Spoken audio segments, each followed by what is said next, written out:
When it comes to live-action interpretations of comic book characters, we always know that you have to take somewhat of a different approach to get to the live-action interpretation that you want presented for the mass audience. Well, the co-creator of the Winter Soldier, aka Ed Brubaker, has some very mixed feelings on the use of the Winter Soldier in the Disney series.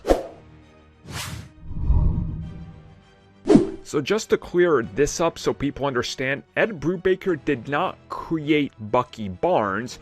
He created the idea of bringing back Bucky Barnes as a character called the Winter Soldier. And then he sort of refined how that character is today, which obviously was the template that they used in the MCU to set up the Winter Soldier in the Captain America movie, where Ed Brubaker actually has a cameo.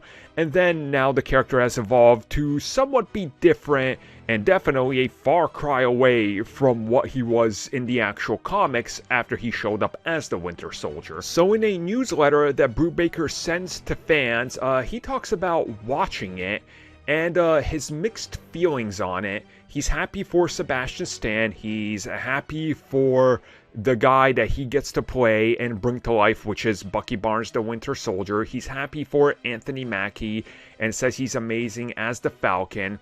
But for him, it didn't really do what he thought it would do. So he talks a little bit about the obviously different direction that they took the character in, which he seems okay with, honestly. He understands it's a different version of the character, different iteration. You have to change things and depend on how you tackle the story. More of his approach to it comes from the praise that they're getting for it and what they've done with the Winter Soldier, but the fact that he came up with these concepts and discussions and brought them to the table, and now that is sort of being spread amongst the show creators, for example, even though they're using his comics as a template. So he has some mixed feelings on how they handled it, because they're using his ideas and they're getting credit for it, but they're not exactly their ideas, and he feels like, you know, he's somewhat left in the dark, even though he's credited still, if that makes sense. And then he goes on and talks more about the publishing side of the comics, on people trying to take his ideas and use them as their own. So it's sort of one of these things where you always see creators